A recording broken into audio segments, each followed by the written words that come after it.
He worked day and night under the hot Lagos sun, his hands covered in dust, his heart full of dreams. All he wanted was to give her a better life. But when she finally made it, she forgot the man who built her wings. Years later, when life turned against her, the only hand that reached out was the same one she had let go. This is not just a story about love. It's a story about sacrifice, betrayal, and the kind of forgiveness only pain can teach. In the busy heart of Lagos, where the sound of buses mixed with the cries of hawkers, a young man named David Thompson carried bricks on his shoulder like he carried his dreams with quiet strength. Every day before the sun rose, he walked from his one-room apartment in Abuja to the construction site in Ikeja. His hands were rough, his shirt always stained with cement, but his heart was soft when it came to one person: Mary Adams. David had no riches, no family name that opened doors, but he had love, the kind that made him work extra hours just to buy Mary a pair of shoes. They had grown up together in the same compound.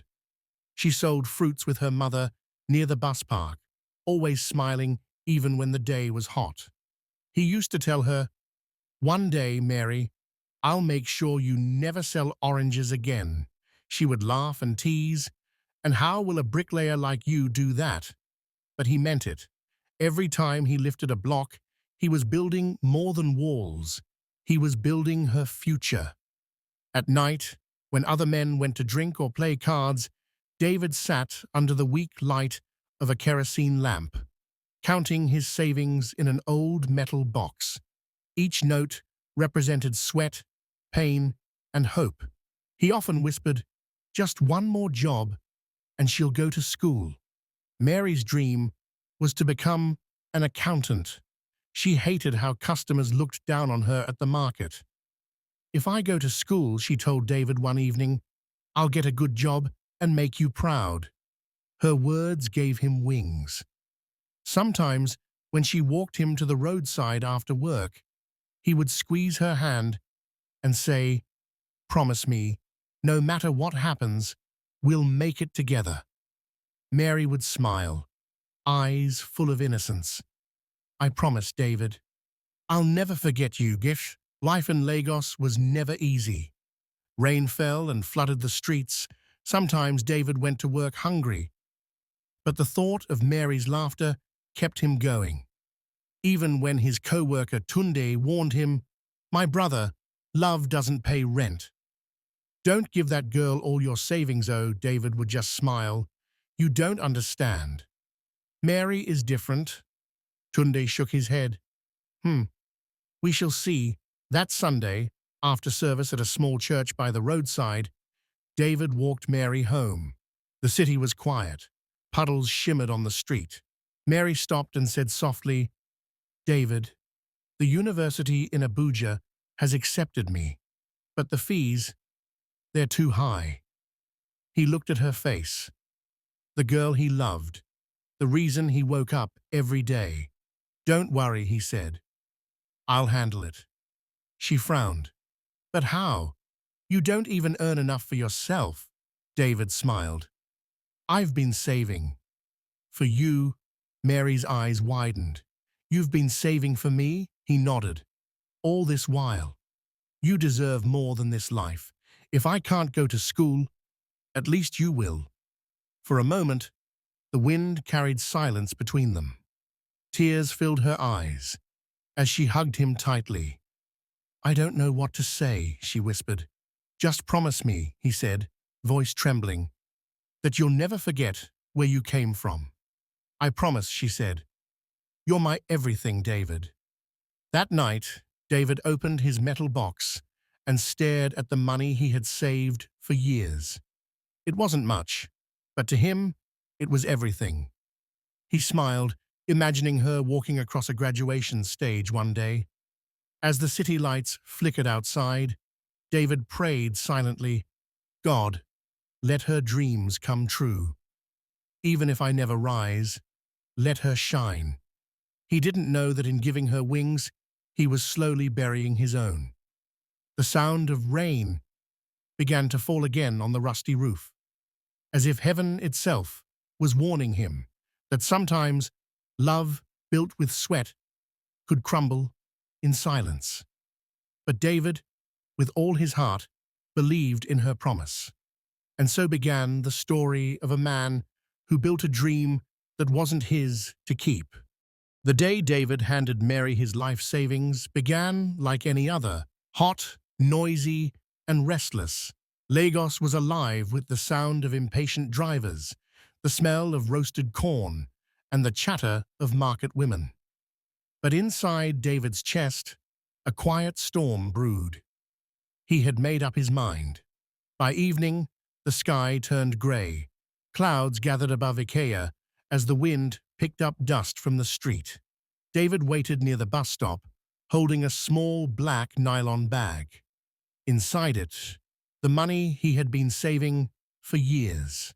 His palms were sweaty, not from fear, but from the weight of love. Mary arrived in a light blue dress, her hair tied neatly in a bun. She smiled as she ran toward him, trying to escape the drizzle that had started to fall. "David," she said, catching her breath, "why did you ask me to meet you here?"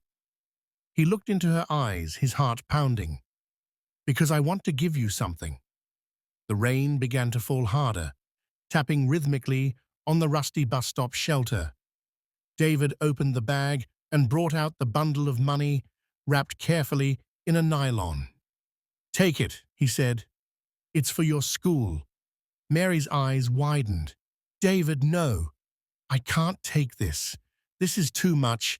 "It's not too much for the woman I love," he said softly.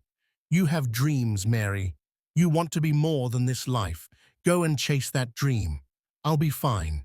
She stared at the money, then at him, a man whose shirt was soaked, whose hands were trembling but steady with purpose. Tears filled her eyes. "How can I ever repay you?" "Just make me proud," he whispered. "Don't forget me when the world starts calling your name." She dropped her umbrella, letting the rain wash over her face. "I could never forget you." She hugged him tightly, the bag pressed between them, as if sealing a promise. For a long moment, they stayed like that, two souls in the rain, holding on to hope and each other. The next morning, Mary left for Abuja. David accompanied her to the bus park. The station was crowded, people shouting, buses honking, sellers pushing sachet water at passengers, but all David could see was her face. Mary wore a simple white blouse and a skirt. Her small bag rested on her lap as she waited for her bus. David stood quietly beside her, holding her hand. "Be careful when you get there," he said. "I will," she replied softly. "I'll call you as soon as I arrive." He nodded. "Study hard. And remember, you're doing this for both of us." Mary smiled, but her eyes glistened. "David, you're the best thing that ever happened to me."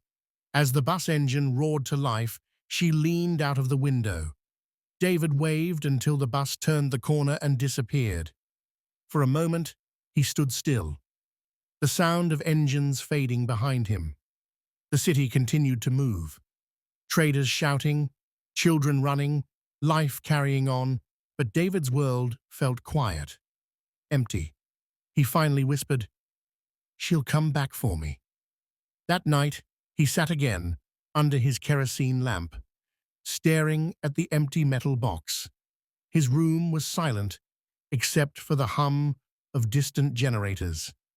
He smiled faintly, imagining Mary's laughter echoing through a university hallway. Then gently, he whispered, "God, please watch over her. Let her shine, even if I have to stay in the shadows." Outside, the rain returned, soft, steady, and endless.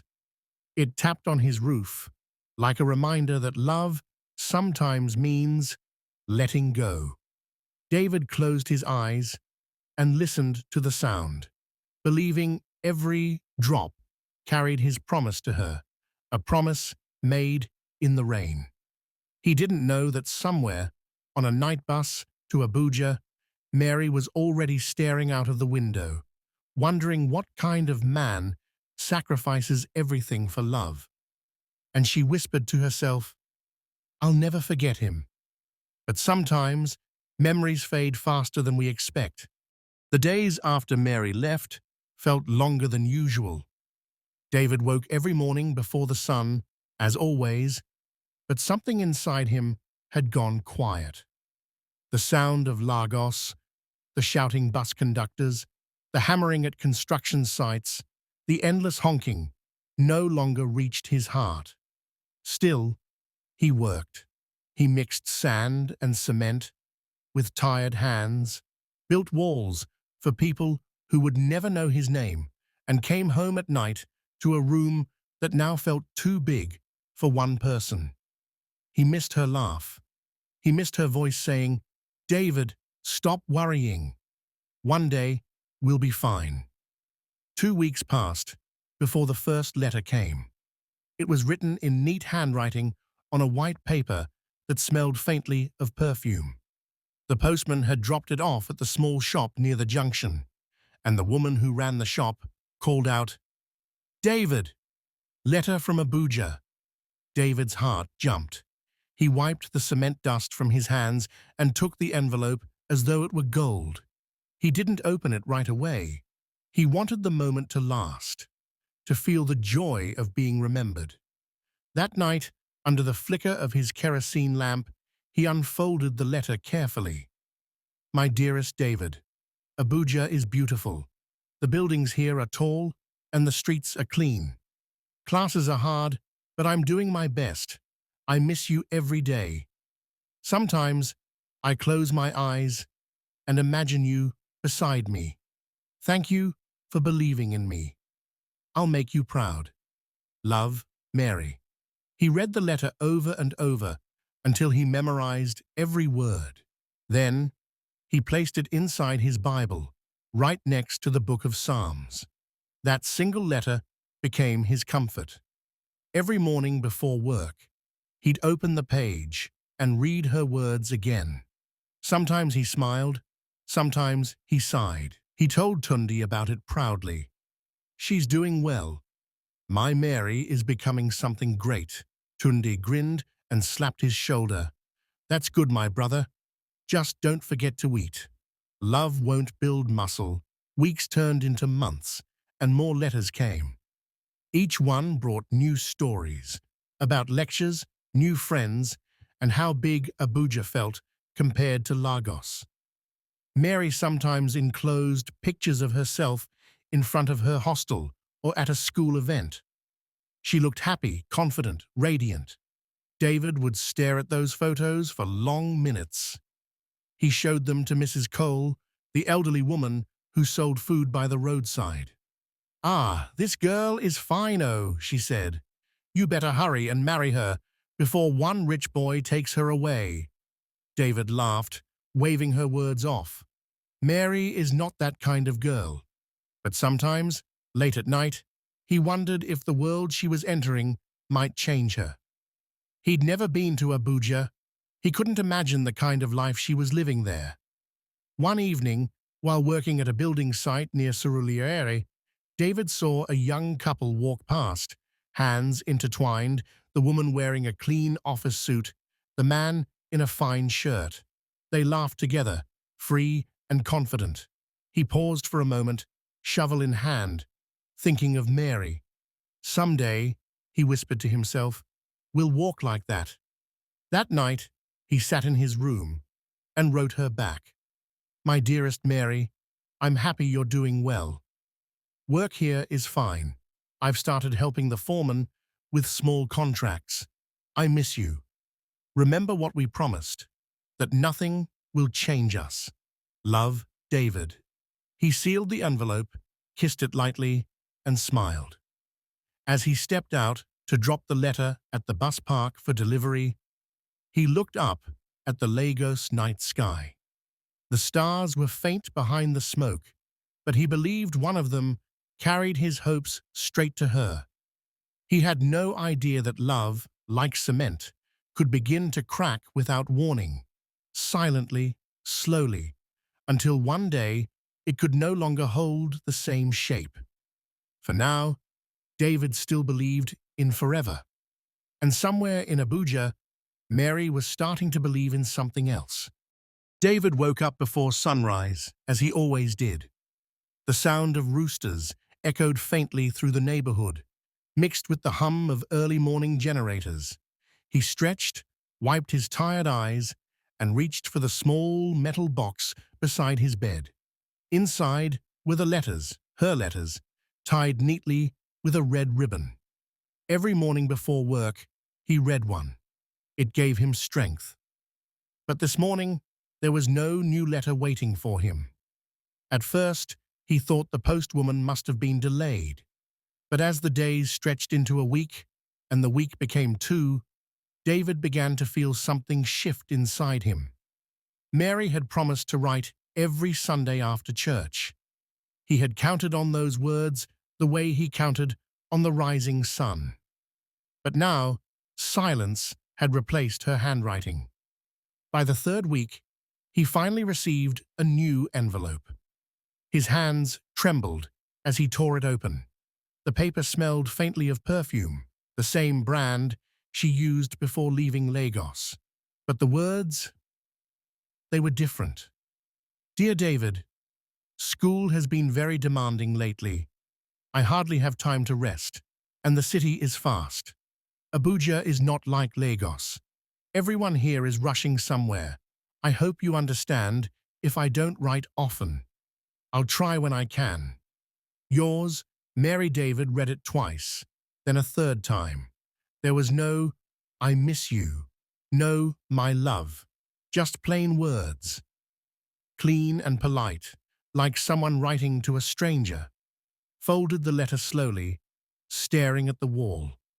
A cold feeling sat heavy in his chest. At the sight later that day, Tunde noticed his silence. Guy, you no dey smile again, oh, Tunde teased, carrying a bucket of water. David forced a weak grin. Just tired, my brother. That's all, but Tunde wasn't fooled. No woman matter. I sabi that face. David laughed, but it didn't reach his eyes. Weeks turned into months. Sometimes she called, but her voice had changed. The warmth he used to hear had thinned out, replaced by something careful, polished, distant. Hello, David. How are you? I'm fine, my dear. How's school? Busy, very busy. You won't understand. Things are different here. And she was right. He didn't understand. One evening, while she spoke on the phone, he heard faint laughter behind her. A man's voice called her name. She quickly said, I'll call you later, and hung up. David sat in silence, phone still pressed to his ear. The sound of that male voice replayed in his head like a curse. At night, he walked along the narrow Lagos street outside his house. The rain had just stopped, leaving puddles that reflected the yellow streetlights. He looked up at the sky, whispering to himself, maybe she's just busy. Maybe she's still mine. But deep down, something was breaking. Days later, Mrs. Cole saw him sitting quietly by her food stall. She wiped her hands on her wrapper and frowned. My son, what is it? You don't even eat well again. David smiled faintly. She's just changing, Mama. Mrs. Cole shook her head slowly. Love that grows too far sometimes forgets its roots. Don't lose yourself because of her. He nodded, though her words cut deep. That night, he took out all the letters again, spreading them across his bed. From the first, I miss you, to the latest, I'm busy. He stared at the changes in handwriting, the fading care in her words. He ran his finger over the last one and whispered, Don't let this be the end. Then, for the first time since she left, he didn't pray for her before sleeping. Days later, Another letter came, shorter than all the rest. David, I may travel to Ghana for a short training program with my classmates. Don't worry if you don't hear from me. I'll reach out when I can. No love, no yours truly. Just words, cold words. David stared at the paper for a long time, then folded it neatly and placed it back in the box. He looked at the lamp beside him and said quietly, "Her voice has changed, but I still hear her in my dreams." Outside, thunder rolled across the Lagos sky and the lamp flickered out, leaving his small room in darkness. The Lagos sun burned hotter than usual that week. Even the wind carried dust that stung the eyes. David was at the construction site early, lifting blocks with slow, heavy movements. He looked strong on the outside, but inside he felt hollow. It had been almost 2 months since he heard from Mary. Her phone was always not reachable, and the letters had stopped completely.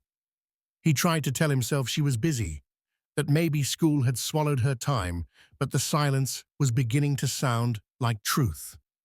One afternoon, as he rested under a half-built wall, his co-worker Tunde joined him with a sachet of cold water. "Guy," Tunde began, squinting against the sun, "you still never hear from your woman?" David shook his head, smiling faintly. "She go call soon." Tunde sighed. "My brother, sometimes when woman they see new life, old love go fade, small, small." David looked away.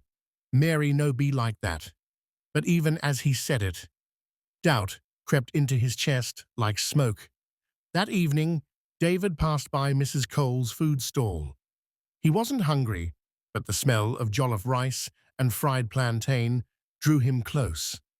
Mrs. Cole looked up and frowned. "My son, your face is not shining again. You're losing weight." David forced a smile. "I'm fine, Mama." But she wasn't convinced. She served him a plate of rice and said, "Eat." When love starts to make you forget food, it's no longer love, it's sickness. He laughed softly, shaking his head. Just then, 2 women passing by stopped to greet Mrs. Cole. Their voices were loud, gossip-filled. "Ah, Mama Cole, you hear that fine girl, Mary from this area? They say she's now dating one big man in Abuja. The man even drives her to school." David froze. His spoon stopped halfway to his mouth. Mrs. Cole's eyes darted toward him, but the women kept talking. "They say he's a businessman, tall, fair man. The girl has changed. She even posted pictures online. She doesn't look like a Lagos girl anymore." The laughter that followed sliced through the evening like a blade. David stood up quietly, his food untouched. "David," Mrs. Cole called softly, but he just nodded and walked away, his steps heavy, his mind spinning. That night, he sat outside his small house, the moon high above the clouds. He held Mary's photograph under the moonlight, the one she had sent months ago, smiling in her school uniform. He stared at it until his eyes blurred. "Mary," he whispered, his voice breaking. "Did I send you to another man?" His heart pounded in his chest. Every sound, the barking dog, the distant motorcycle, felt louder than usual. He tried to sleep, but the rumor echoed in his mind like a drum. He turned on his side, then to the other, but sleep refused him. The next morning, he went to work early, earlier than anyone else. He threw himself into the job, mixing cement with restless energy, stacking blocks faster than usual. But every strike of his shovel felt like anger, not at her, but at himself. At noon, Tunde came over, watching him silently. "You heard something, Abi?" David didn't reply. He just kept working. Tunde sighed. "I know, my brother. Abuja fit change person. But no, Let this thing kill your spirit. David paused for a moment, staring into the distance. I just want the truth, he said quietly.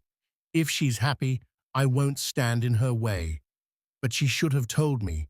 That evening, David went to a small cyber cafe nearby, his first time entering one.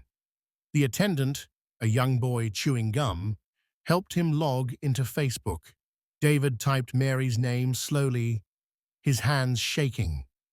When her profile appeared, he stared at the screen. Her profile picture had changed. She wasn't in her school uniform anymore. She was in a red gown, standing beside a light-skinned man in a suit. They both smiled. The man's arm rested proudly around her waist. Her caption read, "New Beginnings." Grateful for life. David's hand froze on the mouse. His throat went dry. The attendant, curious, leaned over. "Ah, Olga, fine girl-o." David quickly stood up, swallowing hard. "I'm done." "How much?" He walked out quietly, the noise of traffic fading behind him. Back in his room, David placed the printed photo on his bed beside her old letters. He stared at the contrast. The girl who once wrote, "I'll return and make you proud," now standing beside another man. His chest tightened. He picked up his trowel and stared at it, the same tool that had built her dreams. He whispered, "I worked for you. I gave you everything." Then he sat down, covering his face with his dusty hands, and for the first time in years, David cried. The following morning, Lagos woke as usual.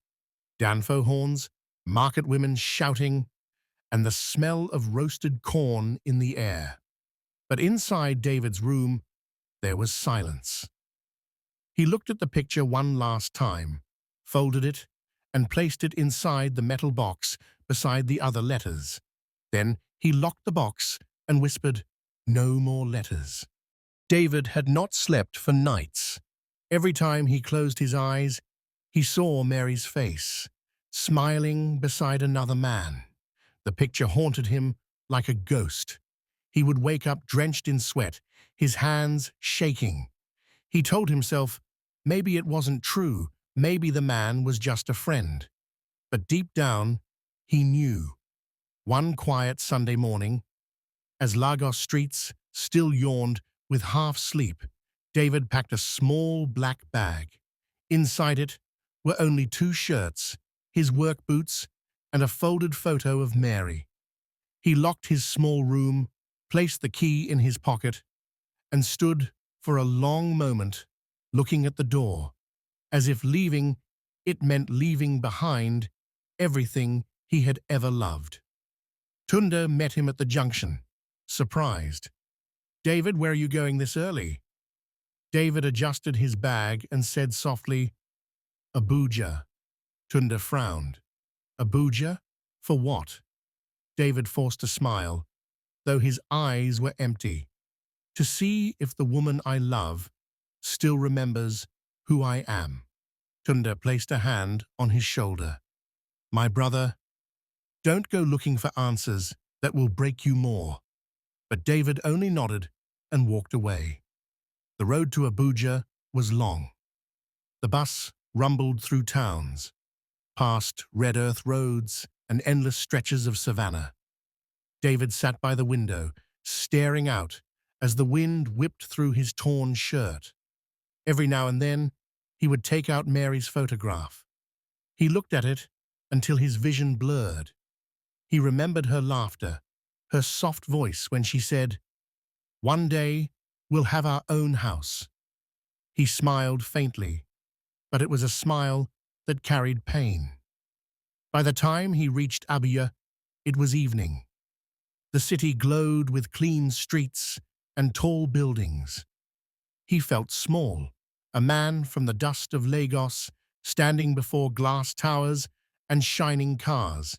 He found the address he had once written in her letters, Garki, Zone 4. He stood before a large compound with high white walls, There was a security guard by the gate. "Good evening," David greeted politely. The guard looked at him suspiciously. "Who are you looking for?" Mary Johnson." The guard frowned. "Madam Mary? She no day. She go out with Ogre." David blinked. "Ogre?" The guard nodded. "Yes, her husband." The word husband cut through David's heart like a blade. He felt dizzy, but managed to ask, "Please, can I wait?" The guard hesitated, then pointed to a bench by the gate. David sat there, silent, his bag beside him. Time moved slowly. Every car that passed made his heart race. Hours later, headlights swept across the compound. A black SUV drove in. The gate opened, and David saw her, Mary. She stepped out, beautiful and elegant, wearing a silk dress and golden earrings. Her skin glowed under the car lights. She was laughing at something the man beside her said. The man was tall, well-dressed, with an air of pride. For a moment, David could not breathe. That laughter, it used to belong to him. "Mary," he called softly, standing. She turned. The laughter froze on her face. Her eyes widened, disbelief flashing through them. "David," she whispered. The man beside her frowned. "You know this man?" Mary hesitated. "He's an old friend?" David's heart broke again. Old friend. He stepped closer, his voice trembling. "Mary, it's me, David. The one who worked day and night so you could go to school. I used to send you money every month." Her eyes darted nervously to her husband. "Please, not here." But David didn't stop. "I waited for you, Mary. I believed in you when no one else did. You promised me—" "Enough," her husband snapped. "Leave this place before I call security."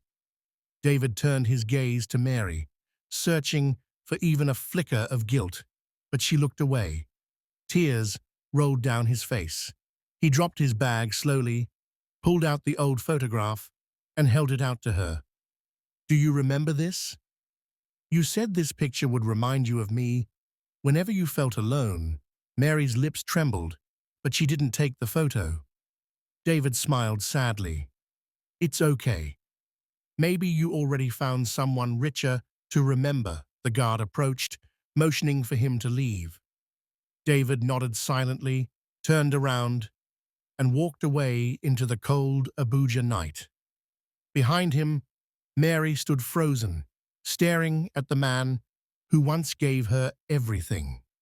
And for the first time in a long while, her smile faded. That night, David sat by the roadside, clutching his bag.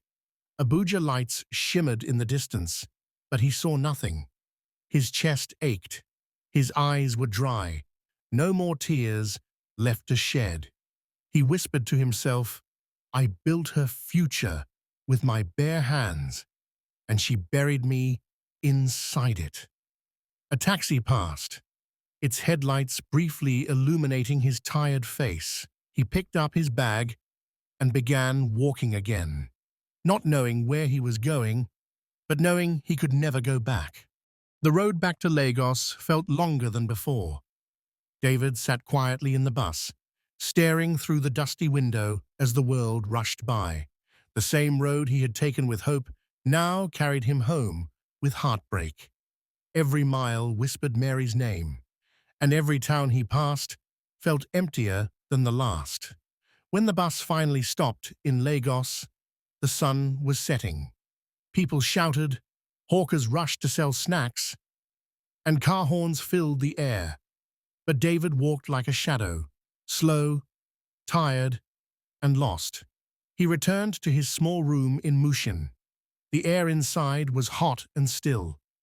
He dropped his bag on the bed and sat down heavily. For a long time, he just stared at the wall. The photo of Mary was still in his pocket, folded, worn, and painful to look at.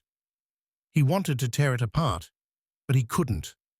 Instead, He placed it back in his metal box, the same box where all her letters slept in silence. Days passed. David went back to the construction site, but something in him had died. He no longer sang with the other workers. He didn't laugh when Tunde cracked jokes. His hands still carried blocks, but his eyes were empty. One afternoon, while lifting a heavy cement block, his hand slipped. The block crashed onto his foot. David fell to the ground with a cry of pain. His co-workers rushed to him, shouting. Tunde tore a piece of cloth to wrap his bleeding toes.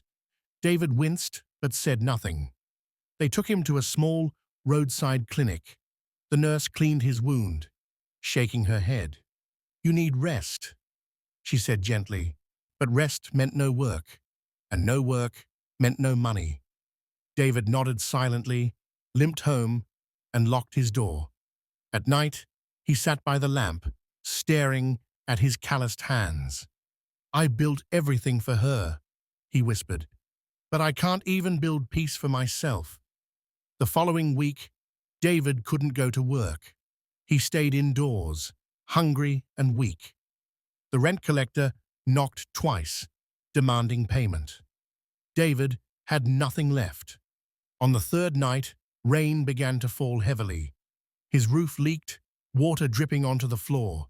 He placed a bucket to catch it, watching the drops fall one after another. Slow, endless, like his thoughts. He remembered Mary's laughter, her promises, her voice calling him, "My rock." Now he had become a stone, left in the rain. Tunde visited, bringing bread and water. "Brother, you can't continue like this," he said. "You're breaking yourself. You must move on." David smiled faintly. "Move on to where, Tunde?" "Even the ground I built is slipping away." Days turned into weeks. David's wound healed, but his spirit didn't. He went back to the site, but the foreman had already replaced him. "You've been gone too long," the man said, not unkindly. "We had to keep the work moving." David nodded and walked away. No anger, no words, just silence. That evening, he walked by the Lagos Lagoon. The water shimmered under the moonlight, calm and endless. He threw a stone into it and watched the ripples spread. He thought of Mary, of how one small choice could change everything. "Maybe love was never meant for people like me," he murmured. He sat by the water until the night deepened and the city lights blurred in his eyes. The wind blew softly, carrying the scent of wet sand and distant rain. And there, in the quiet dark, David made a decision. Not to chase her anymore, not to hate her either, but to start again, no matter how hard it would be. He rose slowly, limping slightly, and began walking home. For the first time in weeks, his steps, though heavy, carried a hint of strength. The morning sun rose gently over Lagos, spreading its gold over rooftops, Danfoss, and the restless air. David woke up to the sound of his neighbor's radio playing softly, an old gospel song about hope after sorrow. He sat up on his narrow bed, his bandaged foot resting on the floor, and for the first time in a long while, he smiled faintly. He had spent days feeling like a man buried alive, broken, forgotten, and lost. But something in him refused to die. Maybe it was Tunde's constant visits, or the quiet peace that came from watching the lagoon every night. Whatever it was, David began to feel a spark, a small fire of purpose. That morning, he made a choice. He sold his old radio and used the little money to buy a handcart. It wasn't much, but it was a start. He began carrying sand and cement for builders in his area, work far below what he used to do, but work that kept him moving. The days were long, the sun was harsh, and his injured foot often reminded him of his pain. But each evening, when he sat by the roadside drinking sachet water, he felt alive again. People in the neighborhood began to notice him. The quiet man who worked without complaint. The market women greeted him with respect. The Okada riders offered him lifts without charge. Lagos had a way of respecting those who refused to quit. One afternoon, while pushing his cart past a small construction site, he heard someone call, "Hey, brother, come here." He turned and saw a middle-aged man wearing a clean shirt and a yellow safety helmet. The man introduced himself as Mr. Johnson, a contractor looking for reliable hands. "I've been watching you," the man said. "You work hard. Come tomorrow. I'll give you steady work." That night, David couldn't sleep. He lay on his bed, staring at the ceiling, whispering a quiet prayer of thanks. It wasn't the life he once dreamed of, but it was a chance, a spark of light in his long darkness. The next morning, he showed up early at the site. Mr. Johnson smiled when he saw him and said, "I like men who show up early. You'll do well here." David's new life began slowly but steadily. The work was honest, and the pay, though small, came regularly. He began saving again, piece by piece, the same way he once built his love with Mary. One evening after work, he stopped by a roadside food seller. The woman, slim, with bright eyes and a gentle smile, served him rice and beans. Her name was Joy, and her laughter carried something David hadn't heard in a long time: peace. They began talking after work each evening. She never asked too many questions, but she listened, truly listened. And when David told her that he once lost everything for love, she simply said, "Then you've learned how to love deeply." That's not weakness, that's strength. Those words stayed with him. As days turned into weeks, David found himself looking forward to those evening talks more than anything else. Joy was not like Mary. She didn't wear fancy clothes or speak big grammar. But she had kindness, the kind that healed slowly and quietly. By the end of the month, David was no longer the broken man who stared at the lagoon wishing life would end. He was different now, wounded, yes, but wiser. As he walked home one night under the Lagos streetlights, he whispered, "Maybe God breaks some of us to rebuild us stronger." And for the first time in years, he believed it. Mary stood by her apartment window in Abuja, staring at the city lights below. The night was quiet, yet her heart was loud with memories. She had everything she once dreamed of: a good job, a car, fine clothes, and a comfortable life. But deep inside, she felt empty. Every night she returned to the same thoughts she tried to bury: David. She remembered his rough hands, his quiet smile, the way he would come home covered in dust, yet still managed to ask, "Have you eaten?" She had left him behind to chase a dream, believing that love from the past had no place in her new world. But no matter how much she tried, his face followed her, in dreams, in silence, even in her own reflection. At work, Mary began losing focus. Her boss noticed. Her friends said she looked tired. She began skipping events and parties, spending evenings alone in her apartment. One rainy evening, while driving home, she saw a bricklayer standing under a tree, drenched, trying to shield his tools from the rain. Something in that image broke her heart. She parked by the roadside, tears rolling down her face. In that man's struggle, she saw David. That night, she went through her old things and found the faded photo of them both smiling in front of his old rented room. She sat on the floor, hugging it to her chest, sobbing quietly. Days turned into weeks, and the emptiness grew heavier. Her friends couldn't understand why she had become withdrawn. "You have everything," they said. But she knew she had lost something greater, a man who gave her everything. Finally, she made a decision that scared her, to return to Lagos. Not for her job, not for business, but to find David. When she arrived in Lagos, the city looked different. It was noisier, dirtier, more alive than she remembered. She asked around their old area, but was told he had moved away years ago. Some said he got injured, others said he vanished after heartbreak.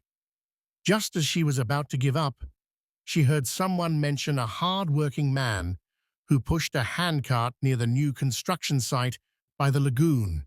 A man who once was a mason but worked quietly, never causing trouble.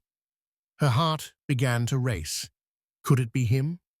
That evening, Mary went there. She saw men pushing sand and cement, their faces tired but determined. And then she saw him. David. He looked older, leaner, his eyes deeper, yet still gentle. He was talking to another worker, smiling faintly. The sight broke her completely. She stood by the roadside, unable to move. Tears blurred her vision. She wanted to run to him, to say she was sorry for everything, but fear rooted her to the ground. She was no longer the woman he once knew. Her pride was gone, her beauty humbled by guilt. David turned briefly, his eyes sweeping past her without recognition. He didn't see her, and for a moment she realized time had done what pain could not. It had changed him. She whispered, "David," but the sound drowned in the city noise. She stood there for minutes before quietly walking away, her heart aching with the weight of all her choices. That night, in a small guest house room, she fell to her knees and wept. For love lost, for years wasted, for the man who taught her what real love was, too late. And somewhere in the city, David looked out at the lagoon again, unaware that the woman who once broke his world was now crying for him, only a few streets away. The morning sun rose slowly over Lagos, painting the streets in gold and dust. The city was alive again. Car horns, traders shouting, buses swerving. Amid the noise, David walked quietly toward the small church by the market, holding his worn Bible close to his chest. His steps were slow, his heart steady. He had learned to live without bitterness. Life had taught him that forgiveness wasn't weakness, it was peace. But deep within, a quiet part of him still missed her, Mary. He hadn't said her name out loud in years, yet somehow every prayer ended with her face appearing behind his closed eyes. Inside the church, the choir's soft rehearsal echoed through the empty pews. David sat in his usual corner, eyes closed, whispering prayers for strength and gratitude. He didn't know that at that very moment, destiny was about to circle back, not in thunder, but in silence. Across town, Mary dressed slowly before the mirror. Her heart beat fast. Her hands trembled as she fixed her scarf. She had spent days searching, asking, walking the streets, hoping to find him. She had been told he sometimes prayed here, at this small church by the market. She took a deep breath, whispered a shaky prayer, and stepped out. When she entered the church, her eyes met his. Everything stopped. The choir's voices faded. The sounds of the city disappeared. It was just the two of them, bound by years of pain, distance, and unspoken words. David froze, Bible still in his hand. Mary stood near the door, afraid to move, tears already filling her eyes. For a long moment, no one spoke. The silence carried every memory they ever shared. The laughter, the struggle, the heartbreak. Finally, Mary walked slowly down the aisle, her voice trembling. "David," she whispered. He didn't answer. His jaw tightened. His eyes glistened with tears he refused to shed. "I've looked for you everywhere," she said softly. "I just wanted to say, I'm sorry." David swallowed hard, his voice calm but heavy. "I forgave you long ago." Her knees gave way, and she sank beside the pew, sobbing. "I was blind. I was foolish. You gave me everything, and I left you with nothing." David closed his eyes, exhaling slowly. Then he knelt beside her. "It's all right, Mary. What's gone is gone. We can't change yesterday, but we can choose peace today." They sat there in silence, both crying quietly. When they finally stood, Mary looked smaller somehow, not in height, but in spirit. Years of pride had melted away. David's face was calm, lined with the wisdom of struggle. As they stepped outside, the morning sun met them with warmth. The city's chaos seemed distant. They didn't speak much. They didn't need to. David walked her to the main road, hands in his pockets, eyes on the ground. Mary walked beside him, holding her scarf against the wind. For the first time in years, she felt light, not because she was forgiven, but because she had finally faced the truth. At the junction, they stopped. "Will I see you again?" she asked, her voice barely above a whisper. David looked at her for a long time, his eyes soft, almost smiling. "If God wills it," he said. And with that, he turned and walked away, disappearing slowly into the Lagos crowd, leaving her standing there, watching him go, her heart aching, yet strangely at peace. As the buses roared by and the sun rose higher, Mary looked up and whispered, "Thank you, David." She smiled through her tears. Some love stories don't end with forever. Some end with forgiveness. The next afternoon, Lagos was heavy with clouds. The air felt strange, thick, restless, and waiting. Mary sat alone by the lagoon, the same place she had watched David disappear the day before. She couldn't leave yet. Something inside her whispered that their story wasn't finished. The wind picked up, tossing her scarf gently. Street vendors hurried to pack their things as dark clouds rolled over the city. The smell of rain hung in the air like a promise. David, meanwhile, was working at a construction site not far from the lagoon. The sky darkened fast. The foreman shouted for everyone to take cover. David dropped his shovel, wiped his brow, and looked toward the sky, a sky that looked ready to cry. And then it happened. The heavens opened. Rain poured down in thick sheets, drumming on tin roofs and flooding the dusty streets. People ran for shelter, laughing and shouting. But Mary didn't move. She stood in the open, rain soaking her completely, eyes closed, arms slightly apart. It was as if the rain was washing away every memory of pride and guilt she had carried. At the same time, David ran under an abandoned shed near the lagoon. As he looked out at the rain, he saw a lone figure standing in the storm. It was her. His heart skipped. For a moment, he thought it was a dream, but it was real. She stood there, drenched, shivering, but free. Without thinking, David stepped out into the rain. He walked toward her, slow but sure, the rain pounding against his skin. When Mary opened her eyes and saw him approaching, she froze. Tears mixed with rain on her cheeks. She couldn't tell which was which anymore. They stood face to face again, both dripping wet, silence louder than the storm. "Mary," he said softly. She bit her lip, her voice trembling.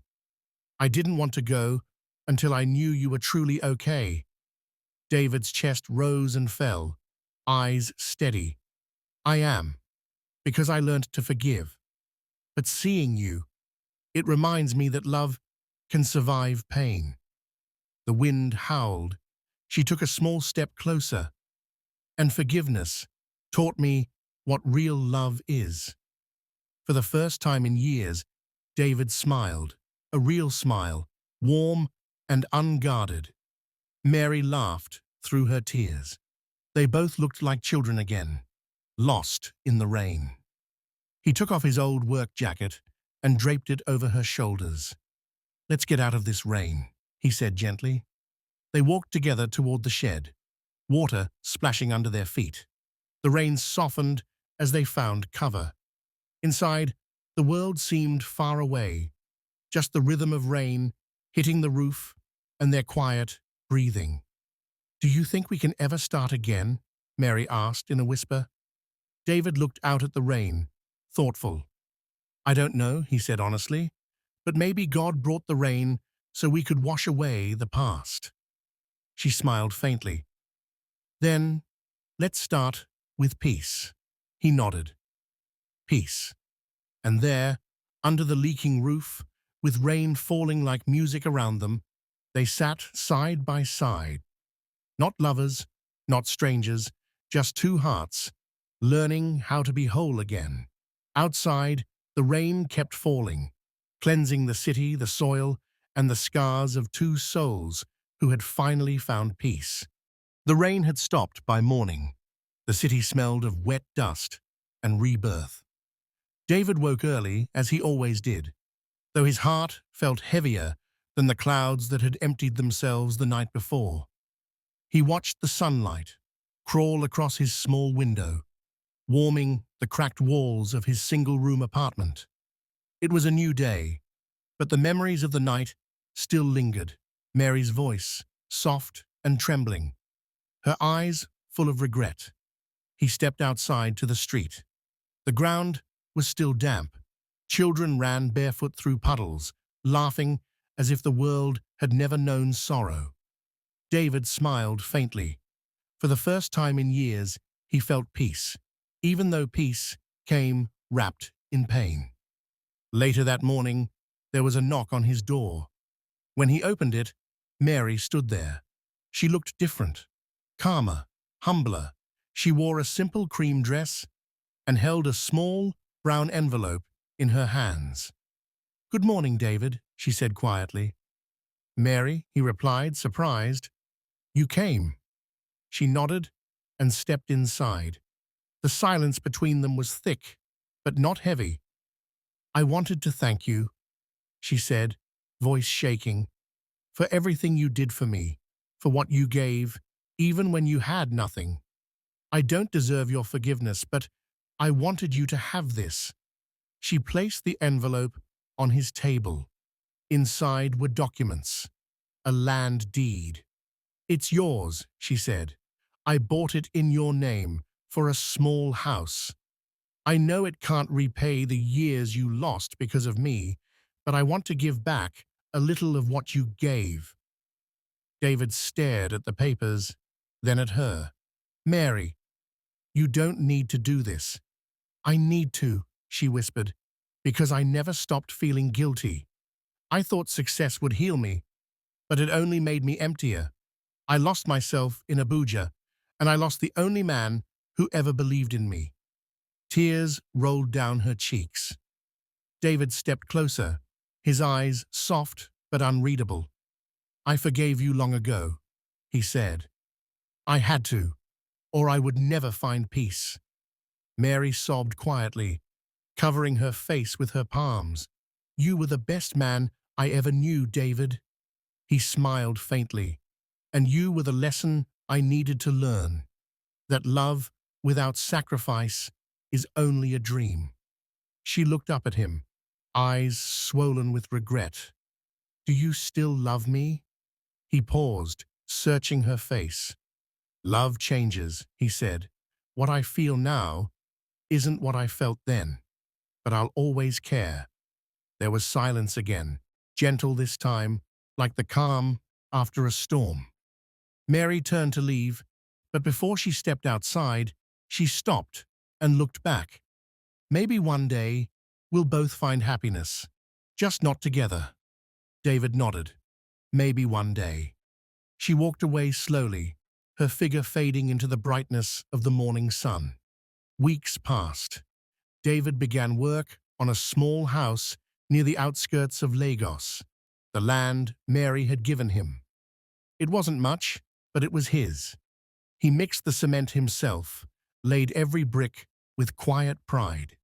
Each wall felt like a new chapter written with his hands, one that no betrayal could erase.